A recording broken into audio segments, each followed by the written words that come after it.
Evening, everyone. I'm Harold Holzer. I have the honor of serving as director of Roosevelt House.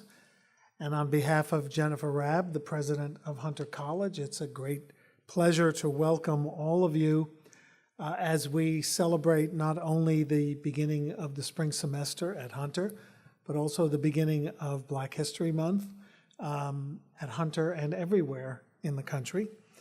Maybe not everywhere, but most places in the country. As you all know, as I hope you all know, and for those who don't, let me reiterate with great pride that this is not only a thriving public policy and human rights institution as part of Hunter, but it's also a historic place and an inspiring place as the one-time home of Franklin and Eleanor Roosevelt. Franklin's mother, Sarah Delano Roosevelt, gave half of this house, the eastern half, to Franklin and Eleanor as a wedding present in 1908, and then assuring them, by the way, that it was to be a separate home and that she would only be next door if she was needed. The room that we were just celebrating in for cocktails was the actually two dining rooms. And as soon as Sarah entered the premises, she said, "This will never do for people in our station. Break through those walls." And as Eleanor later wrote, her mother-in-law was in her side of the house at the least expected moments for the next 25 years. We call it the first New Deal here. But just on the further inspiring note, this is also the place where Franklin D. Roosevelt spent the entire transition between 1932 and 1933. In those days, 4 months. It was the Trump Tower of the 30s. Not all that different in some ways. Demonstrators outside chanting, "We want food," which he could hear from the library. Journalists packed, and it was a pack, Eleanor felt sorry for them, so she didn't make them stay outside as they did last year. They were in that sign-in area where you first came in this evening, smoking and chattering, and their cameras are lying around for 4 months, hoping for a daily opportunity with FDR. 3 floors above, FDR, 2 days after his election, went into the room across from his library and gave a fireside chat, which was criticized as being improper as roundly as Donald Trump's tweets were first criticized when it became apparent that he did it routinely. It was just not appropriate for a leader to speak directly to the people. So as an historian, I like to concede parallels, painful or pleasurable. The other thing, the most extraordinary thing, is that in the library upstairs, and we have a number of women's leaders here tonight, so this is one of my favorite stories. Frances Perkins arrived in late 1932, knowing that she was going to be asked to join the cabinet, but with a husband in institutional care in New York who had a habit of getting off the premises. And she felt guilty about having spent 4 years in Albany as State Commissioner of Labor. Didn't know whether she wanted to take a cabinet job and leave her husband to his own devices in distant Washington. So she walked into the library upstairs, and Franklin Roosevelt said, "Frances, I want to make you the first woman in the cabinet." And she said, daringly, "Only if you agree to do old age pensions, Governor," as we began to do in Albany. And FDR, who apparently, as far as my research has taken me, never said no to anyone, said, "Okay, fine, Frances," and she became Secretary of Labor, but this building is where Social Security was born. And so that's particularly, for me, increasingly an inspiration these days. The focus tonight, of course, is on a different era, Birmingham in the 1960s. And an important guidepost to where we are now as a nation, as a people, and how the extraordinary and brave efforts of the freedom fighters of that day resonate today, inspire us today, and keep that flame going even when winds from a different part of the world make the flames flicker. That's about as metaphorical as I dare to be. And we remember, too, that it was FDR who issued Executive Order 8802, which created the Fair Employment Practice Committee, which some say is the most important civil rights act between the 13th Amendment and the Civil Rights Acts of the 1960s.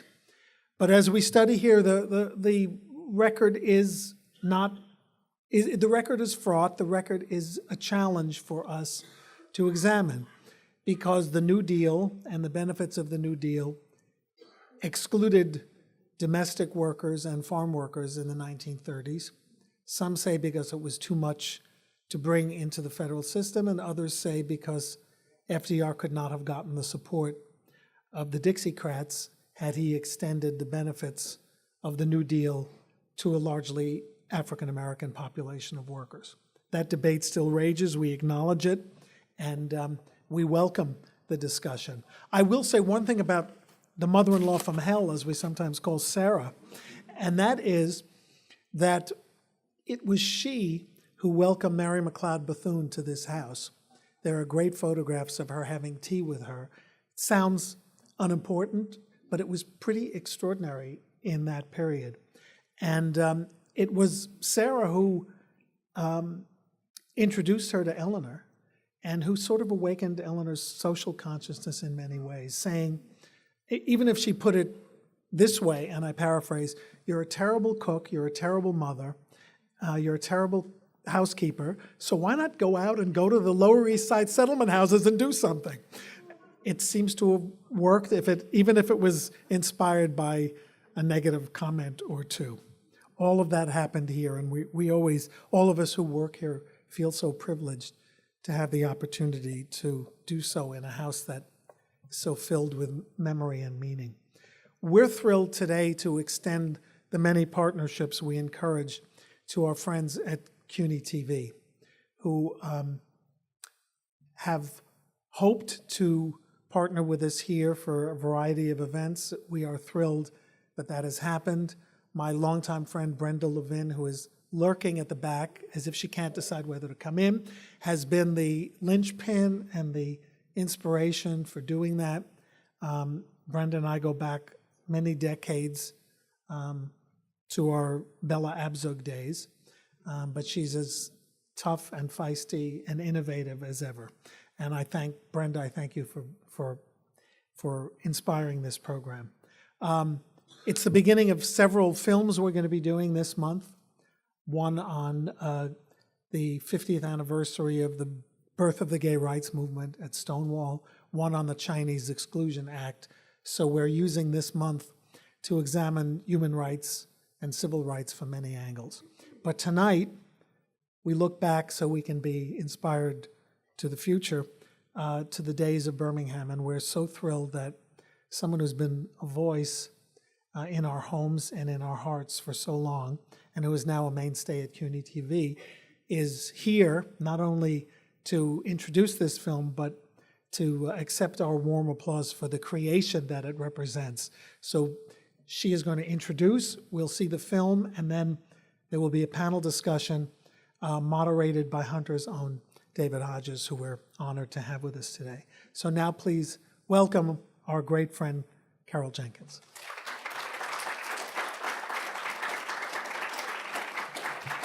Harold, thank you so much, and thank you for giving us that setting of the things that took place here. And my dear friend Blanche Wiesen Cook, who wrote the 3 volumes about Eleanor Roosevelt, was here and sends her regrets that she couldn't stay. They do so much. You know, she and her partner Claire Koss are everywhere doing everything, but they did come today. An extraordinary historic place that we're in tonight, so we're very, very happy to be here. And Harold, I want to thank you for the fine, sane, informed conversations you add to the public discourse. This is essential work, given our current national environment. This is where we come for the sanity. And congratulations, I know that you are now a trustee at the Met Museum after being there for many, many years, and I want to thank you because my oldest granddaughter, I took her there almost every single day of her young life, and she actually learned how to walk in the Temple of Dendur. So thank you for the contribution to our family. I also want to thank President Jennifer Rabb, who demonstrates such excellent leadership and inspiration to girls and women everywhere, and a giant in academia. Rafael Munoz, Manager of Academic Programs and Partnerships, who directed us in planning this event tonight. Thanks so much, Rafael. I hope Brenda and I didn't drive you too crazy. We are delighted to be here. I also want to point out Tamara Jean, Macaulay Scholar here at Hunter College, who has been named a 2018 Rhodes Scholar, the first for Hunter, and she'll begin in October and study political theory. Her proud parents are immigrants from Haiti, and I am proud to have worked with her on Campus Equality Day with the ERA Coalition and with Jessica Newworth, who is in the audience. And Tamara, where are you? There you go. Please stand so we can give you.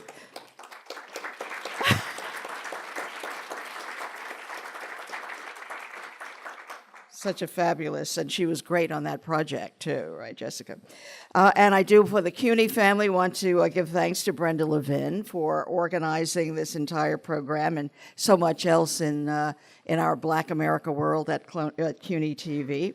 Our bosses, Gail Yankosik, Susan Iger, producers Audra West, Dwayne Ferguson, and Abby Ashola. And I see that the editor, Sylvester, are you still here? Please stand. The editor of this piece is in the house. This is my husband for several, my edit room husband for months, it seemed, if not years. I do want to say a couple of things about Birmingham. One is about the DNA, the civil rights DNA that exists in the people who live in Birmingham, because I think that that's what was operative when so many Black people, mostly women, including my 94-year-old aunt in Birmingham, went out to vote and to put Doug Jones in the Senate of the United States. It's that born and bred in them. They've experienced it. And I also want to mention one thing, because the mayor you'll see in this documentary was voted out of office. And I think that this is what I call the new trend in politics, where Birmingham is leading once again. And he was taken out of office by I don't want to say a nobody, but a newcomer, a kid who had no money. And he won the mayoralty of Birmingham, Alabama by shaking 40,000 hands. And that's the new way, I think, forward for us in politics. That's what we have to do. I do want to point out, too, as we begin, is that the format for this is the show that we do on CUNY TV is a half-hour in-depth conversation with leaders and people of all kinds in Black America. And this is the second documentary. The first we did was on the Birmingham on the museum in Washington, D.C., the African American Museum, with President Obama dedicating it. This is the second one, the creation of the Birmingham Monument. And Brent Leggs, who is here from the National Trust for our panel today, will tell you of how we had exactly, 2 days before he left office, and we weren't sure that he was actually going to do it, and he did it, so there was a huge celebration. So the interviews that you'll see here are a little bit longer than what you usually see in this kind of snap documentaries that are done. We like to explore a person, so these are the people who made the Birmingham Monument. You'll get to know them a bit. Please enjoy the film, and I'm looking forward to talking with you afterwards.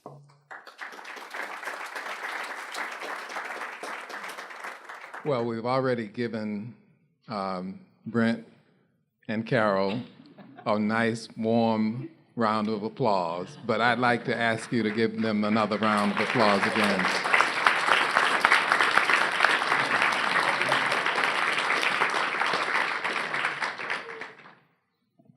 our biographies are in the program, so I won't seek to introduce the panel. But I'm David Hodges, and I'm moderating this panel. And I'd like to start by thinking about the title of this outstanding film. It's called The Conscience of America: Birmingham's Fight for Civil Rights. And as I think about all of the aphorisms of Dr. Martin Luther King, one that I think is my favorite is his thinking about conscience. And he said, vanity asks the question, is it popular?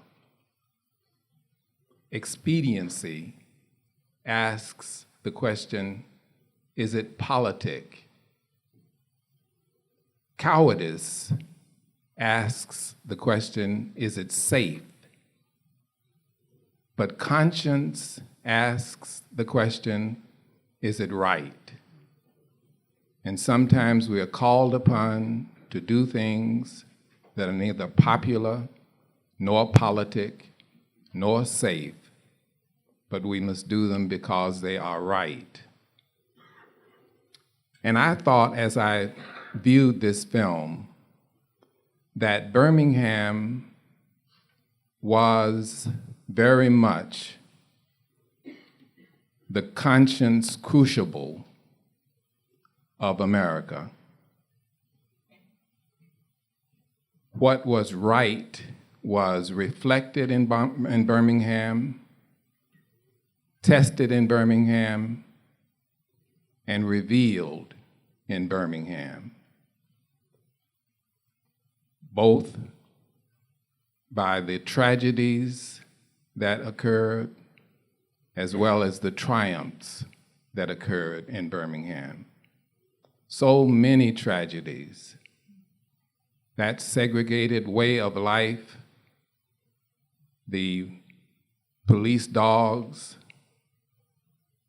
the children being bombed in the churches, all of that really tested the conscience of America. But then the rising of Martin Luther King and his coming of age as a civil rights leader, his outstanding letter from the Birmingham jail, and so many other triumphs that occurred in Birmingham really were part of this conscience of America. And so where we have culminated with this film is the declaration by President Obama of this national monument to civil rights in Birmingham. And that is a triumph. And I ask both Carol and Brent to discuss with us. I think one of the advantages of a question and answer and a panel discussion after a film is that we get to go behind the scenes, that we can get the stories that are not necessarily projected on the screen. And so I'd like to ask, and maybe I'll start with you, Carol, just to ask you to say something about the cliffhanger that it was to get this national monument declared in the last days of the President Obama's term of office. Right, and I'm sure, thank you, David, so much. I love the King quote. That's just fantastic. And thank you so much for being with us today. And I want to talk about your taking students to Alabama, 10 days too. So you're You're just the right person to lead us in this conversation. Well, I think Brent probably was living that cliffhanger a little bit closer than we were. Can you imagine? It was what, 3 days? 7 days. Well, 7 days. It felt like 30 seconds left as I kept calling Brent up and saying, is he going to sign it? Is he going to sign it? And Brent kept saying, yes, he's going to sign it. But if you could imagine knowing what we know now, if he hadn't signed it, where we would have been with a Birmingham monument. And even today, when we hear about the rolling back of the Antiquities Act and so many of the monuments that were created, you can imagine where we would have been. So it was exciting to participate in a very French sort of way. We were making a documentary, but Brent was living this every single day, trying to make sure that it happened. But meeting all of the people as we went to Birmingham.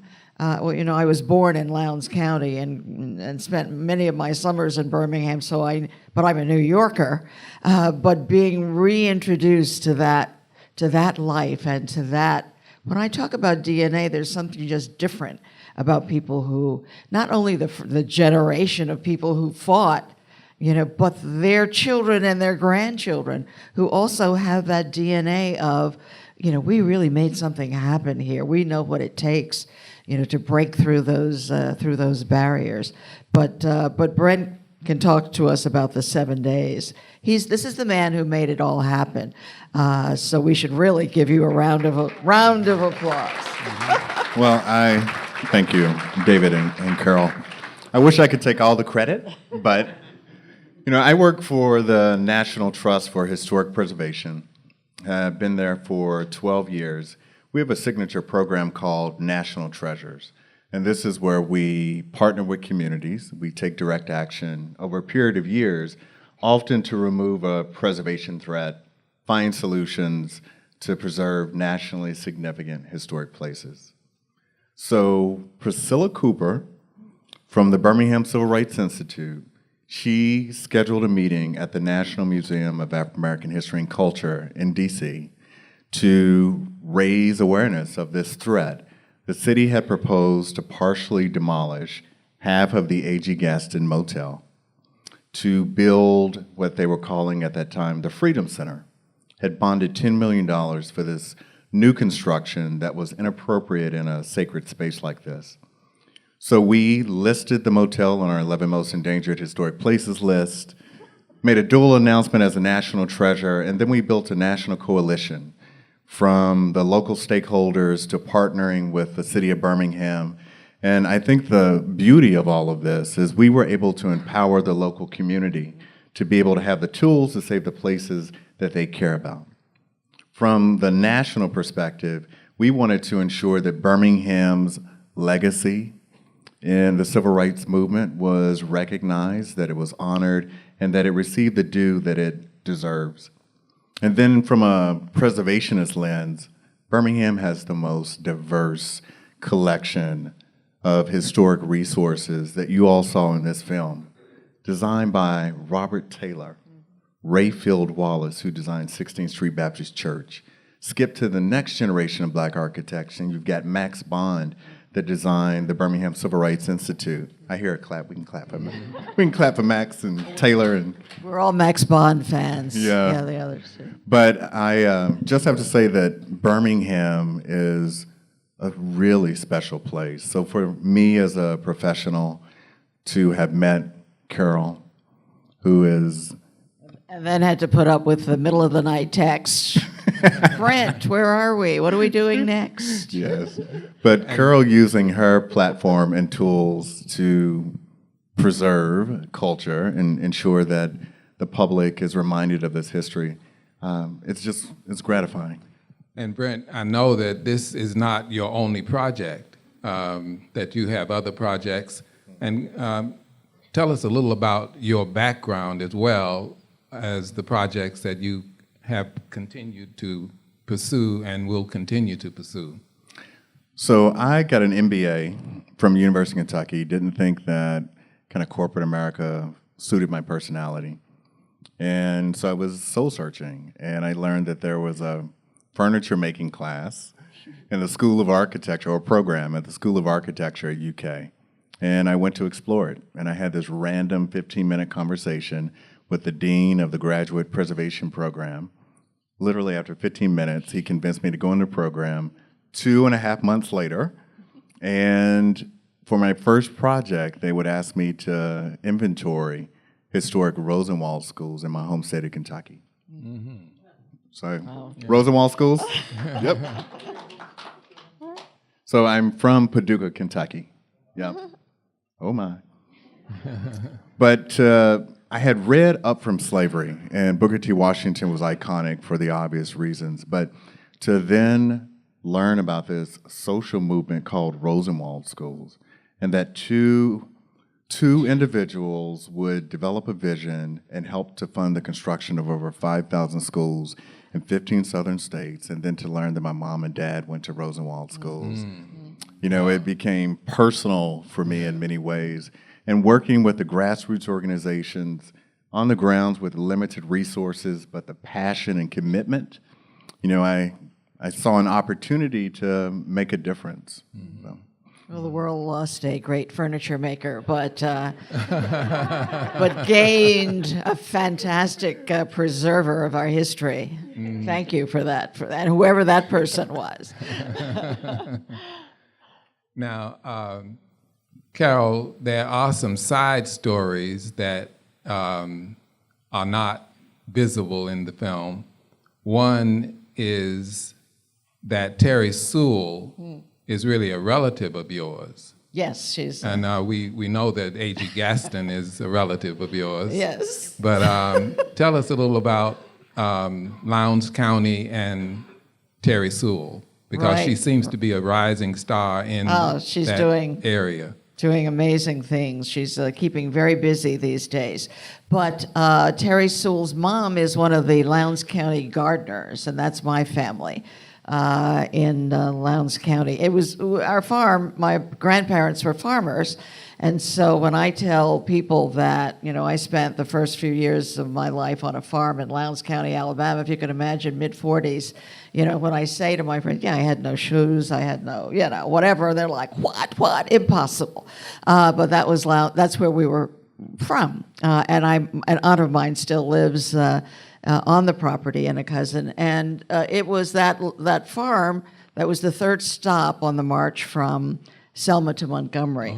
So we have, you know, as it turns out, and I say this to so many people, you know, that Brent discovered that his parents went to the Rosenwald schools, and, you know, we discovered in our family that our uncle, whom we paid absolutely no attention to for any of the time that we actually, you know, were, when my daughter and I wrote the book, I, you know, said to you, we were like, wow, he was really something. But, you know, he was just Uncle Arthur before that, you know, and then the stop on the march. And so you discover that your history played a part of the larger history of America. And I always say these things are American history. It's not Black history. This is what made this country. These are the parts of it that are missing from the school books and any of those films and stories that you see. It's like it's the new Howard Zinn revolution, I think. You know, if you're, you know, Howard Zinn, who told history the way it really happened. You know, this is the next iteration of that, where all of these populations and people and contributions were simply not recognized or valued. And even for us, that next level of recognition was when Brent and Historic Preservation put the motel next to the Grand Canyon. And you think, wow, that's a motel built by a Black man in America, and it is as revered by these people as the Grand Canyon and necessary of saving. So, you know, that was truly a turning point in our family recognition of the part that we play in American history. Yeah, and it's an untold story. That generation that was your uncle's generation, we don't know as much as I think we need to know about that generation that was really in the throes of segregation and had to make lemonade out of lemons without the mass mobilization of people that came along with the King years. And that was a critical time, and I think we need to know more about those people that were in that area at the time that your uncle was doing all of his outstanding work. I think about things like the fact that rather than using his name Arthur George, he chose to use AG as, Yes. and I think about my dad. My dad always referred to himself as V.W. Hodges. That's a little harder, right? VW. Yeah, it's But- a little harder to pronounce. But his name was Virgil Wendell Hodges, but he always signed his name V.W. Hodges. And I just learned of late that among the reasons was that white folk would not respect black folk, especially if they knew the first names, that they would often call them by their first names in business transactions and all the other kinds of things. And that's just symbolic of the kind of discrimination that occurred in that generation. And it explains a lot of the self-help that generation sought to achieve, and that Booker T. Washington was a good example for them to emulate and to make this lemonade out of lemons. And maybe you could say something more about that. Well, since you're quoting Beyonce from her Lemonade album, there's a quote that didn't I intend like it. from No that pun album. intended. She actually says the past and the future merge to meet us here, which I think is a beautiful way to think about Birmingham. Yeah. For me, the power of Black America in Birmingham is the power of community organizing. Having a shared vision, consolidating resources, and being able to implement a sustained vision that has social impact. And when we look at the issues that many communities of color face today, then we hope that they can learn from those lessons to be more empowered and successful. Carol, did you want to say something? Well, I think, right, the example of the replacing of the mayor, I think, is one of those where, you know, running for office is, as Sarah and Victor Kovner, who are in the audience, thank you for being here today, know so well that it takes so much money. Was just at a fundraiser for Stacey Abrams, a black woman who was running for governor of Georgia, and could actually do it, you know, if things work. But she needs $2 billion between now and May and $20 million after that, if it's run in the way that we've come to understand now. You know, I think people in the communities and the grassroots level are beginning to fight back and become effective in that way of making progress without the money that we've come to expect to be a part of that whole scene. Yeah. We're going to have a Q&A with the audience as well, so be thinking of questions that you'd like to ask. Before we do Q&A, I just want to share some news. You probably have heard that the National Trust in November 2017, we created a new initiative that's called the African American Cultural Heritage Action Fund. Go to our website at savingplaces.org, tell the full history. We are launching into a $25 million preservation and fundraising campaign, literally to tell the full story. And it was inspired by the events in Charlottesville. Yeah, where culture and public spaces collided. And we wanted to respond using the tools at hand as a preservation organization, again, to tell that full story and recontextualize history, saving the places, you know, the origin of that legacy, which is slave history, but also highlighting sites of achievement in architecture, the role of African American women in history, and telling a more complete and fuller story. I'll Thus- add to that. and- Go ahead. Just real quick, I just want to say that we have developed a National Advisory Council, and we have one of our Advisory Council members here today that I want to acknowledge, Dana Borland, with the JPB Foundation that has invested $1 million. Thank you, Dana. Yes, let's give them a round of applause. And we have raised in the last 4 months $4.5 million. Wow. And this is really an exciting time that's shifting the American preservation movement. I will say, just because Carol alluded to it earlier, that I had the great privilege of conducting a field school in 2015 in my role as professor of anthropology here at Hunter. And I teach a course called the Anthropology of the Civil Rights Movement. And we escorted a group of 15 Hunter College students, and we went from Atlanta to Montgomery, Selma, Birmingham, Little Rock, Memphis, and then back to New York. And it was a 10-day field school. And there are several persons in the audience that went on that field trip with us. And one of the things that was extraordinary were the landmark institutions, museums, other important places that were preserved and that we got a great deal of inspiration from. So that work is critical work, and it's work that should continue, and we just applaud you, Brent, for your leadership in doing that. Thank you so much. We want you to do the tour again. Yeah. And we should say too that now a lot of people who used to do the cruise ship, come and we'll do a cruise ship, spend 10 days with us, are now going to Birmingham. So that's the good news. All right, we'll open it up for questions. Did Tamara have the first? Tamara, do you have a question for us?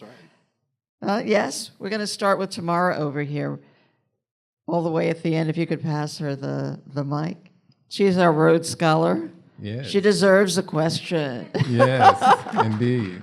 Yeah. Thanks. So I think this might go to the point Mr. Leggs was just making about the Charlottesville incident.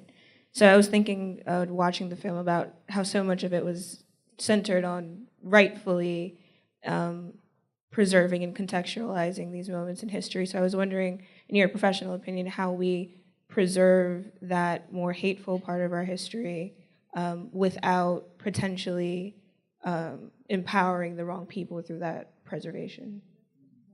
We knew you would ask a good question. Yes. Very good, very good. So I'll give you two answers. One, the National Trust, our policy is that we don't support the erasure of history. Personally, I believe that communities make a decision based on, the values that they want to share and present. I want us to be able to tell the truth about what these symbols in this public art means. And I think if we can begin to be honest about that, then they become powerful indicators about where we are going, and can become safe spaces to have, public dialogue and discourse about really difficult and complicated issues in America. So. Right. I will say that too, in just discussing Charlottesville recently with my 8-year-old and having to describe what happened there and to understand the shock that went through. Somebody got killed because of their idea, So it's so important for us to tell these stories and to make sure that our children understand them too and can come to some sense of safety with all of that. We'll take you first. The microphone up. Thanks. You're busy tonight. Thank you. I actually had two questions. One for you, Carol. What was the first thing you did when you got to Birmingham for this project. I'm curious to know what you went to see or visit or relatives or whatever. And for yourself, besides all of the obvious, well, no, maybe not so obvious, historical touch points in terms of the history of the Black experience in America, how much is being done to preserve more contemporary things like, when the movie Detroit was made, there must be lots of interesting materials left over from that, which came into mind, that particular film, in relation to what we're seeing here. And there's all these incredible jazz musicians, like there's the John Coltrane House, but there's so many others that, like, is anybody doing anything to preserve Sun Ra's materials, or more outlier artists that don't, like Bootsy Collins or George Clinton? I mean, people like that. I want to see this kind of stuff getting saved and preserved. Clubs, historic clubs in New York that are long forgotten, that they got torn down, and I wish somebody had preserved the materials. I mean, luckily the Club 57 show at the MoMA did a little bit of that, but there's a lot more that could be done. So I want to know how much that effort includes those kind of places and people. So I'll go ahead and answer first. So we're on the same page, and the National Trust, we want to help preserve all of the places, big and small, high style, vernacular. We've been working with the John and Alice Coltrane Home Project in New York. It's where he wrote A Love Supreme.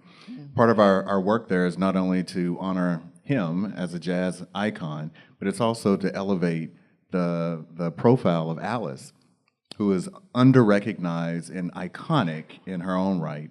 Also have been working with the Marian Anderson House, multiple sites in Philadelphia. I could go on and on. Madam C.J. Walker's estate that's in Irvington, New York, America's first self-made female millionaire, just protected that estate with a preservation easement. Joe Fraser's Gym in Philadelphia. Yep, it's one of the newest sites listed in the National Register of Historic Places. It's been locally designated. So we have a long track record in that kind of work. I just want to give you all a quick statistic. As part of the Action Fund, we launched a first-year grant program. We are awarding almost $1 million. We closed the letter of inquiry window this week. We received almost 900 letters of inquiry requesting $90 million. Wow. So it says that there are a lot of projects around the country that have a depth of stories and significant need. That's extraordinary. I hadn't heard that number. You better get busy, right? Well, tonight, Mr. Right. And the first thing I did when I traveled to Birmingham, I went with my crew from CUNY TV, young people, and before we went, they had heard about it, and I kept saying to them, Birmingham's a small town. All of this happened in one block. They did not believe me until I took them to that one block, and they sort of turned around and looked and said, "It's one block." And I said, yes, but it was the conscience of America. It changed America in that one block, the people who were active there. I guess we're getting most of the hands from this side. I saw one or two over here, but let's go back to this side, and we'll go to the next side next. All right. Okay. I'm so used to doing that. You see me, David, I'm like moving my, pointing to people. I was asked to stand. How difficult was it to convince the administration to save the A.G. Gaston Motel, and was it Mayor Bell who was in charge when they wanted to tear a bit of it down, and was he the mayor who changed his mind? It was a different mayor. Oh, good question. So the shorter answer is yes and yes. The city had owned the property for 20 years. It's still vacant. Mayor Bell wanted to leverage their legacy and historic assets as an economic development strategy, and so that's why they thought the new construction was the right vision. When we came in, I appreciated so much that he was flexible. He listened to our advice. They now have redirected that $10 million for the full restoration. And then for the policy advocacy piece, the National Trust, through our Government Relations Department, worked with the city to provide that advocacy advice. We secured Congresswoman Sewell to introduce legislation, and we work with a broad coalition, including bringing the foot soldiers from Birmingham to lobby Congress in support of the National Monument. Right, the foot soldiers, by the way, do a lot of work at the Birmingham Civil Rights Institute, too, if you go there. They're ones who were actually there. So- And at Kelly Ingram Park as well. I think some of my students probably have met a couple in the park. right. If you want a good story, that's where to go. And by the way, we had people who were interested in buying the motel from the city, and they kept to save it, yeah. So and they kept saying, "Oh, we have plans," But first, it was the plans that Brent didn't approve. Then they came up with the great plans. So we said, "That's fantastic." The politics of preservation is that right? Who else has the question? We're back on this side up here again. Pass the mic down, Greg. Thank you. The plans for the A.G. Gaston Motel, is that to turn it into a museum like the Lorraine Motel in Memphis? And what would happen, since this is a national monument, if the current president decides to cut back on the size of this monument as he has in the past? Oh, good questions. So the way that we ensure that there were no gaps within the transfer, the city of Birmingham transferred the property to the National Trust as an intermediary.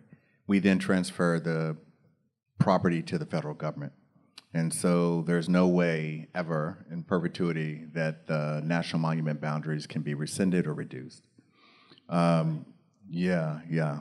Smart legal team that advocated for that. The reuse strategy, and I'm give you a little visual.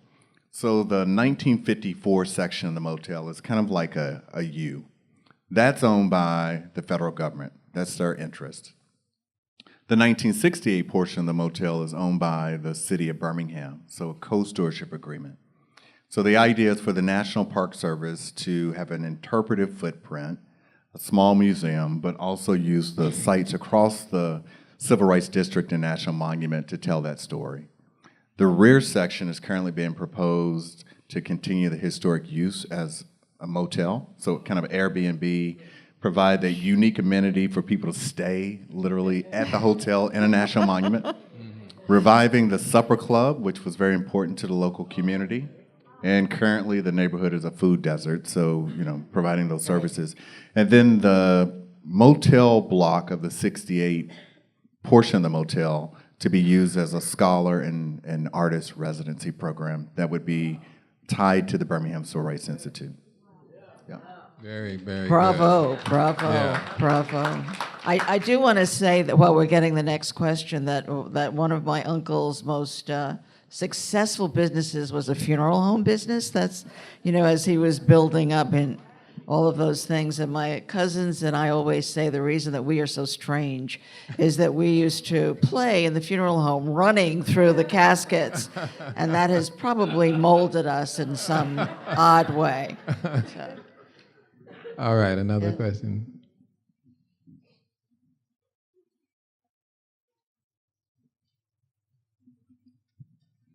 Thank you for the film and your questions and answers, your presentations. I was just in Birmingham in October, so I'm thinking a lot about the Confederate monument controversy and how this does not come up at all in your documentary. And so that was one question I had. Given that the histories are interrelated, if you thought about it, if it was an intentional decision, and that was one question. Also, if we're not taking away monuments or statues, and we're adding, are we? What do we think about when we add? So the one on what I'm thinking about in particular, for example, is the Bull down in Lower Manhattan, Wall Street. Wall Street. Wall Street, right. And so another artist put that little girl in front, across from it, and that totally changes the whole meaning Right. of the bull, and people engage with the girl in particular in very different ways, and think about that bull very differently. So is that something we work towards? How do we tell this integrated history with different monuments? As I guess my question, but that doesn't seem right either. Right, No, right. it Well, doesn't as seem for so. as for the film, I regret not covering that. You know, that was just a piece that I think came to our steep consciousness after we were there. But it certainly should be a part of any story that we tell. I think the mayor covered at least one of the most offensive statues in Birmingham. So, do you want to talk about that? Well, I actually want to give, in your response to your question, talk about Richmond, Virginia. So one of our National Treasure campaigns is to preserve Shockoe Bottom. The former mayor had proposed inappropriate development, which was a minor league baseball stadium on a sacred space that was the second largest slaveholding site in the U.S. The community had organized civic organizations, cultural institutions. They didn't have the resources to advocate on behalf of that history, and so we supported them in developing that path forward. Our argument is that they have Monuments Avenue that tells that Confederate story. We advocate that you preserve Shockoe Bottom to tell the full history. And so when you broaden and add new memorials, or if you use art in a way to recontextualize a story, it helps us to be more informed and educated to understand, the full American history. So we advocate and support that very much. All right, we'll take one or two more questions.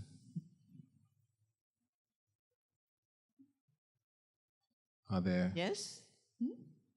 Oh, all right. On this side, Professor Valian. I wonder if you could tell us how your grandfather did make all that money. And my second question is, sorry, Uncle. Uncle, And my right. second question is, how common is it to have a distributed monument? So the monument is many different places. How common is that across the United States? Monuments can be gigantic if it's supporting, natural cultural landscapes, or more of the new trend is creating kind of urban national parks. We currently have 417 units within the national park system that's very diverse. They're telling, really interesting stories. President Obama, his very first use of the national monument was Fort Monroe. And this was the site of the first slave ship that arrived to the New World in 1861. We got involved to advocate and support because of this untold story about Benjamin Townsend and Baker in 1861 that escaped, became contraband of war by Benjamin Butler, and they would inspire 500,000 freedom seekers to follow in their footsteps, and it literally was a catalyst to emancipation. So being able to uncover and make visible that kind of history is important. And briefly, the description of my uncle's wealth. He was born, his grandparents were slaves. His mother was free, but was a cook for wealthy black families in Alabama. When my uncle started working in the mines, he was a wild character. He fought in France in World War I and all of that, and came back and couldn't find a job and had to go back into the mines. But he started selling lunches that his mother fixed. I always say, we talk about him, we really should take a step back, and talk about his mother more than we do, because she was so instrumental. So then, after lunches, he started selling insurance, burial insurance. And then he started lending money at some outrageous 25 or 30% to his fellow miners. And then after the burial insurance, he thought, oh, well, maybe they should be buried somewhere. And then he started a funeral home, and then he had a cemetery, and then he opened a bank, and then he said, oh, well, now I'm having fun. He owned a couple of radio stations, and then he had construction. So it just, but he really, as I say, he was disappointed that not more people followed his entrepreneurial, but it was really tough. You guys, he said, you have to wear that suit maybe 3 or 5 years, yeah? You have to save your money. You have to truly be frugal. And not too many people were buying into the frugal thing as he was coming along, or maybe still. So I think that was, and the other piece that we always need to talk about is that find a need and fill it, and Brent referred to it in the film too, is that he was operating during segregation. And so as a black man, much of his success was built on the fact that he had a very captive audience because no one else was doing any of these things for black people. And when integration came to Birmingham, his businesses began to subside.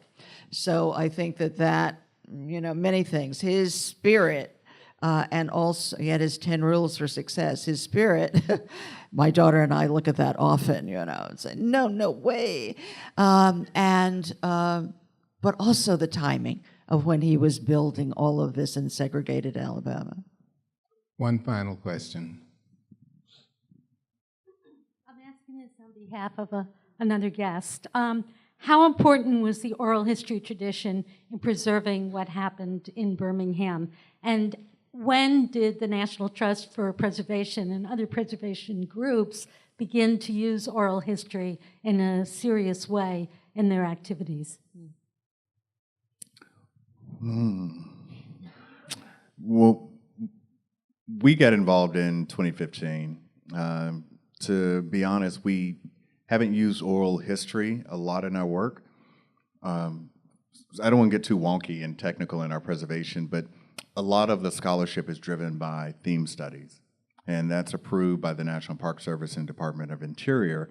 And thankfully, the Historical Society had created a theme study on Birmingham civil rights legacy, and it was over a period of about 80 years. And so we focused on the kind of third evolution of that civil rights movement. So we had a lot of that kind of documentation in place that we could then make the argument related to significance of the motel and Gaston's contribution. And then our period of significance was the spring of 1963. So related to oral history, we partnered with the Birmingham Civil Rights Institute to do a preservation leadership training, and they received a grant from the National Park Service, and they completed 10 oral interviews of freedom riders. So they're starting to do that kind of work. The World Monuments Fund here in New York City has helped them to secure $500,000 to scale up oral interviews of foot soldiers and others involved in civil rights. So that's happening. And many of the people involved in Birmingham are in the African American Museum, which is a part, of that entire Smithsonian system. Extraordinary interviews from the foot soldiers, from many of them, that are available by just a click, So if you ever want to hear firsthand a lot of what went on in Birmingham, you can find it at the African American Museum in DC. All right, as a conclusion.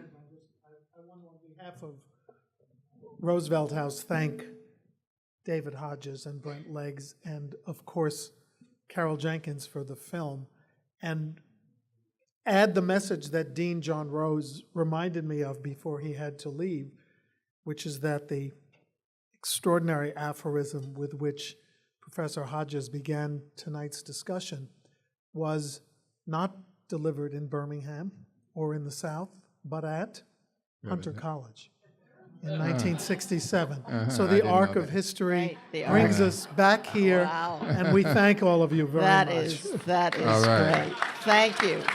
Thank you so much. I hope so too.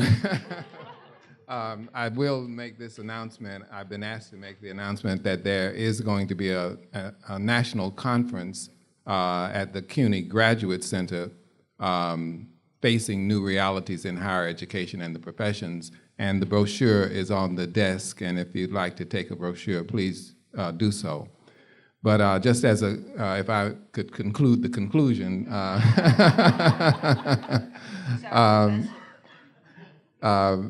I might just say that A.G. Gaston would certainly have saluted you, Carol, for finding a need and filling it, because you found the need and you filled it.